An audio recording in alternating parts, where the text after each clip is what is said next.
1, 2, 3, 1, 2, 3. 1, 2, 3. 1, 2, 3. Are we good to go? All right. Welcome to the Coffee Podcast. Jane Lash from this side, and today I'm really happy to host a conversation with Paulk Doyle. You may have heard Paulk Doyle as a founder of Mikava Farm. In fact, Paul is coming from States, and after 25 years of a coffee career, he decides to get an early retirement and go to Colombia. He's founding his farm, and right now it's already 3 times that coffees from Mikava won the World Championship. Once in Brewers Cup and 2 times in Ibrik. And you may have seen coffees from Mikava in finals of so many competitions around the world over the past couple of years. So I'm going to talk a little bit with Paul about his career and a little bit more about Mikava coffees, the processing, and everything for competitors and people who want to enjoy their coffees. So you're welcome. Hi, Paul, and congratulations! There is a 3rd world competition in coffee that Mikava Coffee just won. Oh my God! Welcome. Oh, thank you so much, Janina.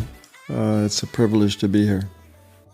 So we welcome you in Poland today in Warsaw. It's a sunny day. We're just past a nice cupping event. If you look back at a couple of weeks and including having one more world title, so tell me, how do you feel? Well, I feel like I'm still on cloud 9. We went to Copenhagen and Jordan with the French team won the Ibrik competition. And we had already scheduled to come to France, and we celebrated their win there. Wow, congratulations. It's such a pleasure to see your coffee on stage, and you've been in Copenhagen yourself this time for this? Yes, my son went to the Brewers Cup in Chicago earlier this year, and it was my turn to go to Copenhagen. Okay, so maybe let's start to get to know you better. So, oh my God, you're an American. And you've been working in coffee for like forever. So what's your background in coffee and how did your career start? Well, actually, I own more than just an American passport. I'm a British citizen and also an Irish citizen. So I have a special love for Europe. I grew up in the United States back in the 1980s, early 80s. I did a career change from teaching, didn't know what to go into. I decided to go into coffee, built my own espresso cart, was a barista. That evolved later as a roaster, and that ended up with an espresso drive-through and also a large sit-down cafe where we made our own pastries and baked our own breads and things like that. Oh, wow. I heard you bought a bank building.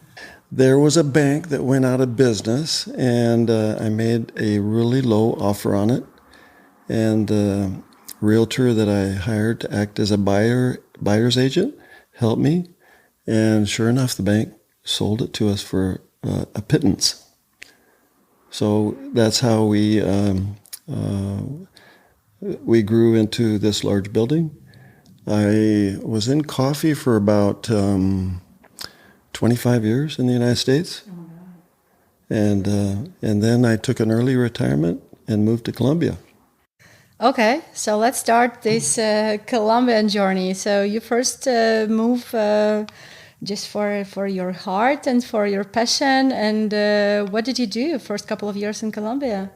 Well, I visited Colombia twice and fell in love with the people and the culture. But it was really frustrating because I wanted to know more about the culture. And I was looking actually I came to Colombia searching for love. And I went back to the United States before I made the decision, met with my 2 children, and I asked their permission, their blessing for me to move down to Colombia. And they said, whatever you decide to do, we're going to support you. So what did you do? How does it look like, an early retirement in Colombia? So the first few years I just goofed off and, traveled, went to different restaurants, dated some nice women, but after about 6 years, I got very bored with that lifestyle. And I wanted to go back into my first love, so to speak, get into coffee. And I thought, I know what I'm going to do. I'm going to start growing coffee. That's an interesting decision, and we really like what you did with it. So let's start then, move more into this story. So, Mikava, what does it even mean? How did you come up with a name? Well, just like La Buna here in Warsaw, their name means the coffee. Buna is an Ethiopian word for coffee, and La is a word for the in Spanish. My name, our business name, Mikava, is a compound word. Mi is Spanish for my, and Kava, as you probably know, is another word for coffee in Europe. Okay. My coffee. So it's just your coffee. That's good. Could it also be mine? Let me have a sip over here. We want my coffee to be your coffee. Nice. So, let's start with how it all started. Was it back in 2013 or something? Yes, I bought the farm in Marsella, a small 6-hectare farm, and we wanted to grow exotics, but the first coffee that we planted was red Bourbon, and then it took a while to actually acquire the geisha seeds. They're from Panama, and that was quite an experience in itself, getting the seeds from Panama to Colombia. So tell a bit more, how did it look like? So you wanted to have some outstanding seeds for your plants. You want to like reach out to someone in Panama. Is it someone specific? So tell us more about how did it all start? Well, I knew about how great Ethiopian coffees were when I was a roaster in the United States. In fact, we won a competition one time using an Ethiopian coffee that had really bright, sweet Myers lemon flavor profile. And it was very hard to acquire the geisha seeds from the few Colombian farmers that were growing it at the time. So I knew Panama had a number of coffee producers growing geisha, and I went there and purchased coffee, but I purchased too much coffee. And we had about 17,000 extra plants. Oh, gosh. Yeah. That's a lot. And I spoke to my son. I said, Kevin, what should we do? Should we sell this coffee and have a competitor in the future? Should we destroy this coffee and lose the money? Or should we purchase another finca? And he said, let's go with another finca.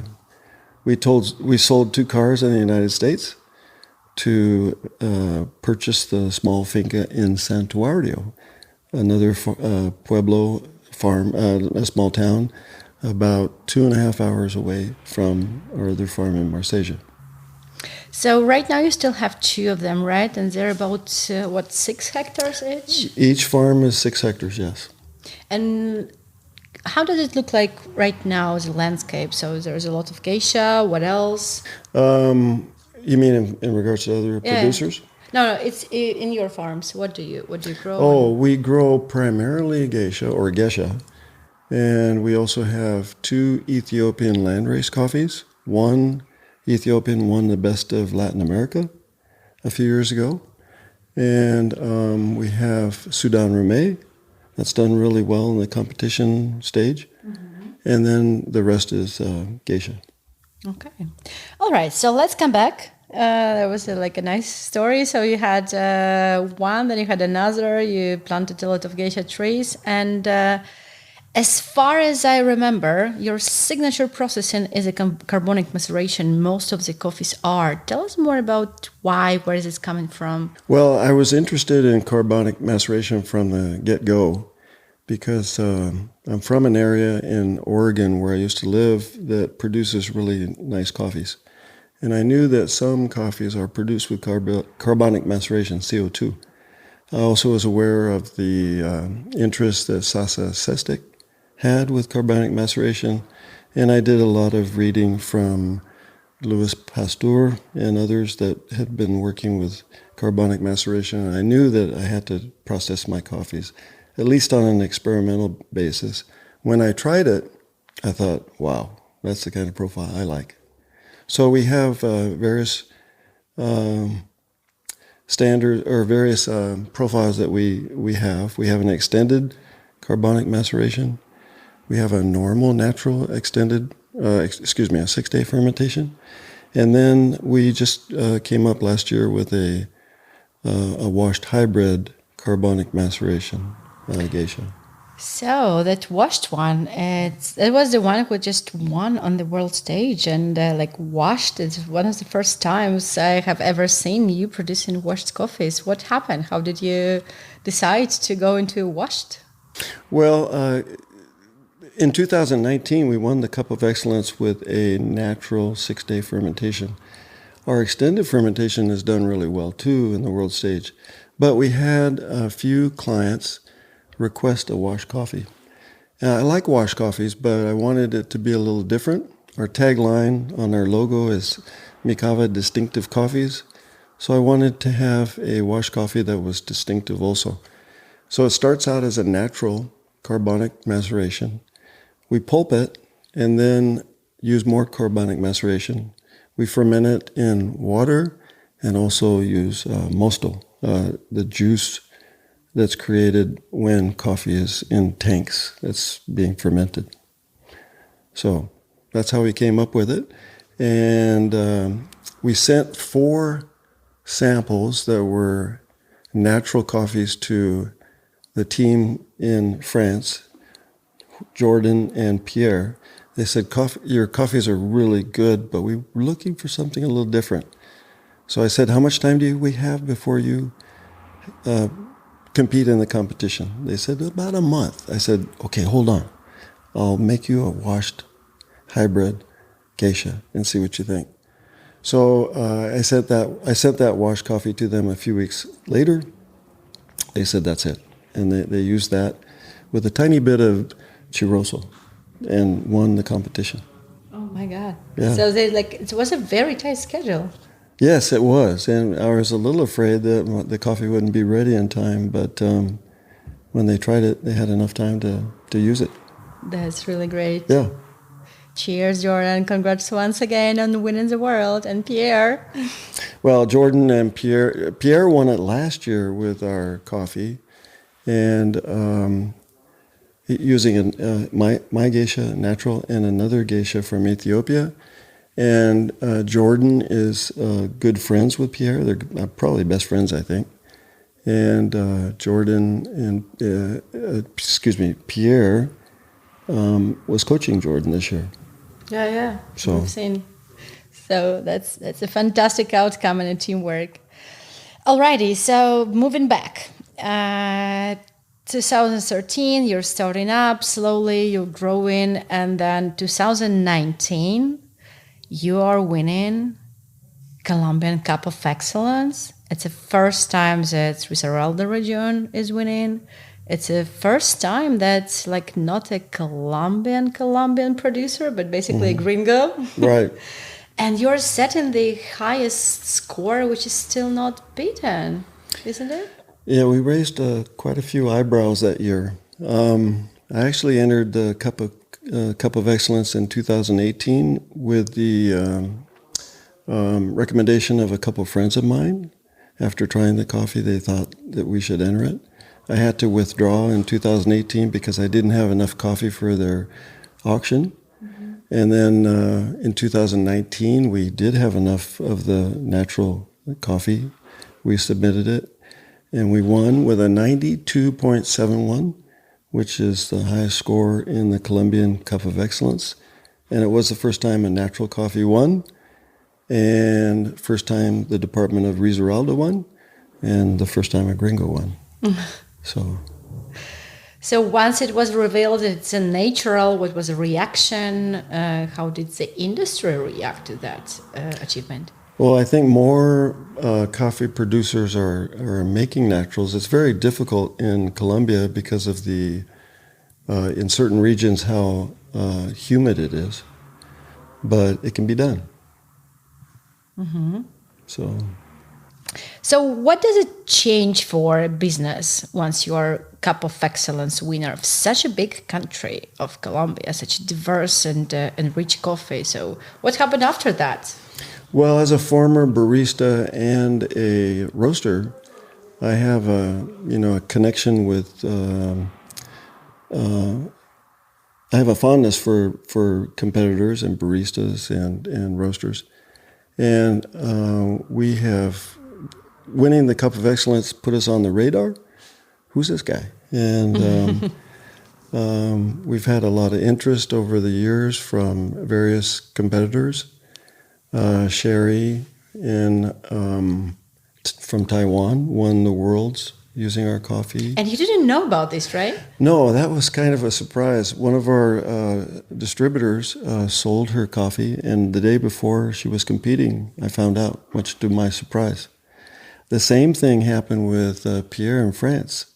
He was given our coffee while he was in Athens. Okay. And he said he liked that coffee so much that he was going to use it as a blend with the other geisha that he was using. And he won. Oh, wow. So it was two great surprises. And you were not there both of those times. No. So it was like, just what? In fact, a friend of mine in Melbourne woke me up at 3:00 with a Zoom meeting with Sherry.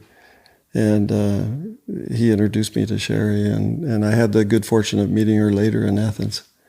So, wow, it's like really nice, but it's such a nice surprise. I mean, like most of producers actually do try to put their coffees on stage, as many as they can, to have some achievements like that. And you're just like, wake up by a call. Hey, right. Hey, Paul, your coffee is about to win the world. It was a nice surprise, yes.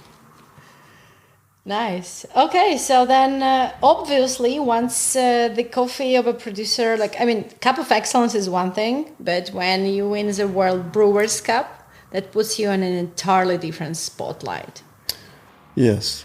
In 2020, we submitted 2 coffees from both farms to the Jara Championship in Colombia, and we won that, first and second place.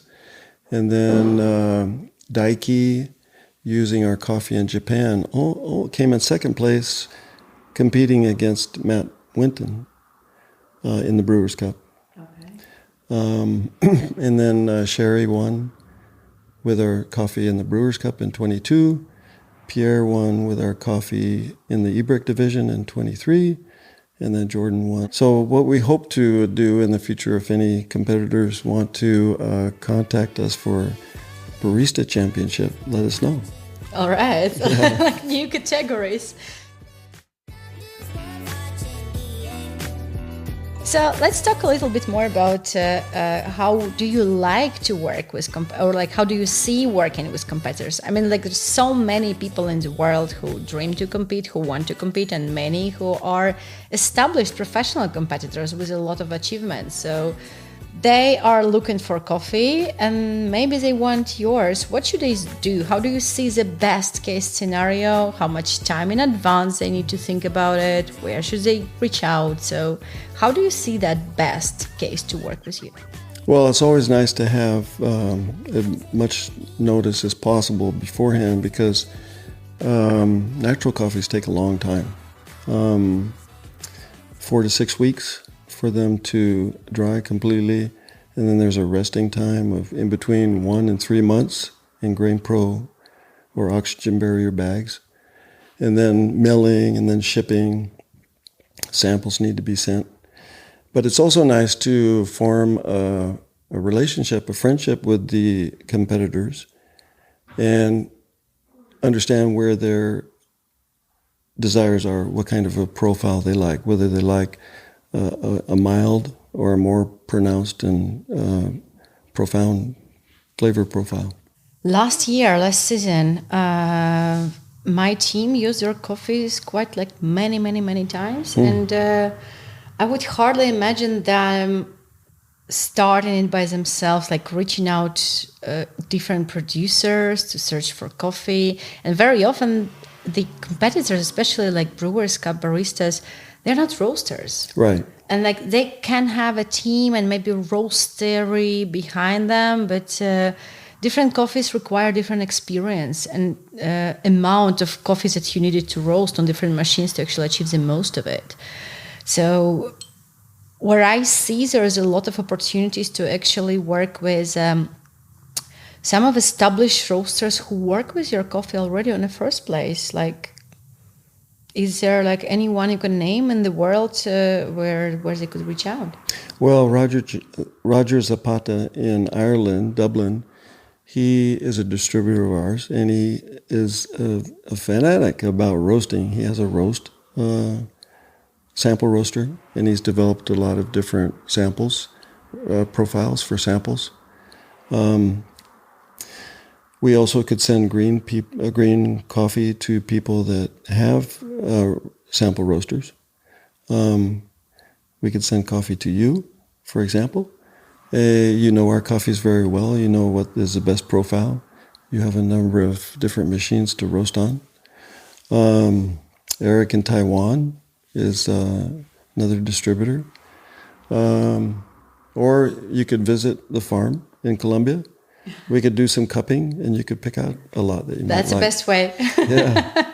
We have a lot of tours like that, people coming by and trying our coffee, getting to know us that way. So you've been right now like on your Euro trips through quite a lot of cuppings, and what's been on the table is your extended lots, but also your like regular natural lots, and some of your washed lots, and your Ethiopian new coffees as well. What people say, what baristas say, like in London, in France, in Dublin, here in Warsaw, in Vilnius, what is it like the most? It really varies. We've had people come up to me and say, wow, I really like this extended fermentation. Others say, wow, I really like this 6-day natural fermentation. Today, oh, we really love this wash coffee. So it really depends on your preference. It's like going into 31 Baskin Robbins and saying, oh, chocolate's the best flavor. No, I like this toffee. No, I like this tiramisu. So there's also the opportunity to blend different coffees together. We've had our 6-day blended with our extended to come up with a completely different profile. Oh, I tell you what, the blend and the roasts of your coffee is like an entirely different game. Yeah. It's what we did with Vag in UK, who placed second in Brewers Cup this year. I had the chance to meet Vag. It was a real pleasure. He was your host in one of the London events. Yes. So what we did is we actually ended up blending a stronghold roast, like, more of a rested one, 10, 12 days, which brings some texture, some sweetness, but we blended it with Mikava roast for more pronounced acidity, more pronounced flavors, and that produced a really interesting results for us. And Vag knows Mikava really well, so he was playing with it for like a month or two. I had a chance to roast the same coffees on a number of occasions also in Stronghold, and then we matched the outcomes, and it was like a very simple decision to blend it, and it opened so many doors for experimentation this year. Great. Sounds like a lot of work. Well, that's what competitors do. And I mean, sometimes when you see young competitors who don't have that much of an experience, I would say that's not a very good idea to where you could spend your time. Mm-hmm. It's a very good to actually partner with someone who have good roast of your coffee and just take it and focus on brewing. Yeah. While it takes a lot of time, a lot of coffee, and a lot of energy to actually focus on roasting and squeezing the most of it. There's a lot to it. Like we also used your coffees this year on the world stage with Aiste from Lithuania. Yes, just yesterday we were at her store, Coffee Spells. Oh my goodness, had a great time there. You took us around, showed us a little bit of the city with Aiste, and wonderful community there. And that was the first time ever that there was Lithuanian Brewers Cup? was never before. And she was representing Lithuania, but we learned this last moment. She placed second on a competition, and it was like 4 or 5 weeks before the competition that there was this swap for a second place to go. And this is exactly the example when we didn't really have time to play with roasts. You sent me the fresh lots, and I was like a little bit confused what to do. So we reached out also to Paul Ross. He had a kilo of your coffee already roasted, and that is what went on the world stage in the end. It was roasted, I think, with a small lowering, if I'm not mistaken, or Diedrich's. 2 machines that I actually didn't have much experience working. And it was producing a very pronounced acidity, very pronounced flavor, something we could not achieve with our machines. And that is exactly the example. You have 4 weeks to go with a competitor who didn't have that much experience on stage. It was not reasonable to spend more time on roasting. We had to spend time on presentation, on creativity. And that's like a very good example where it's easier to find your coffee roasted. Yeah. So thank you for linking us with Paul. Like I knew him from before, but I didn't know he had such a nice lot. So it's always a good idea to reach out directly to you to link to someone. Yeah, Paul's a great guy. I met him for the first time in London just recently. Oh, that's good. Yeah. And maybe coming back to all your lots, so like someone could get lost. Okay, so there's like different lots. Maybe they would want to sample. They want to understand how it tastes. Is there something like a signature taste profile of Mikava coffees? How would you describe that? I think we have the 3 signature profiles, 2 naturals, and then the washed hybrid. We can do experimental lots too. I like to play around with different fermentation styles. Sometimes we come up with something really special and unique. So how does it taste? So like what's a typical, how to recognize Mikava coffee on a table? Our 6-day natural fermentation is a very typical geisha. It's either got a jasmine profile, but with some fruits like mango, papaya, rose sometimes. Our extended fermentation is very complex. It has a winey note to it. It also has some fruit, less on the jasmine side. And then our washed hybrid is more of a traditional washed with a kick to it. It's got softer notes, but jasmine and fruit flavors, but very nice coffee too. So good. I've had a lot of your coffees consumed this year. In Poland, actually, we are here. There was quite a lot of your coffee over past couple of years in finals and also with the wins. I don't know how come. How come you had it's so popular also here in Poland? Well, I'm not sure, but it's very fortunate. We appreciate the interest in our coffees here. It's a lovely country, and I hope the interest continues. We want to continue producing great coffees. It's been a couple of years in a row that it's more than one of your coffees in the finals. So that's quite competitive. Thank you. All right. So what's next? I mean, for you, season 2025 for the competitions have just started. What do you want to achieve this year? What's your plans? What's the next big thing for Mikava? Well, in regards to a competition, it would be lovely to win the barista competition. But whatever comes our way is going to be more than welcome. We want to do more educational, like tours and cupping at our farm, invite people that haven't been to Origin. I remember on my first trip to Costa Rica as a roaster when I was working in the United States, it was a real eye-opener, and it was really delightful to learn what is involved in coffee production. Sounds great. So should we sign up right here? Yeah, come on down. Amazing. Paul. You should put a tour together and come to Colombia. I can think of that. Yeah. That might be realistic next year. That would be fun. So, Paul, it's been a pleasure to host you here, and we're going to have a lot of your coffees cupped and brewed tomorrow also in the Runway party. I hope everybody that's listening can come. Looking forward to the event tomorrow with you. Highly appreciate your visit, and it's not just that roasters and baristas should visit Origins, but actually producers should visit the roasteries and competitors all around the world. Oh, absolutely, and this is one reason why we've been on, we're going to be on at least a 1-month tour. We're visiting various clients and customers, and then meeting people that we would have never known about at these events, at these cupping events. So nice surprises that we've had all along the way.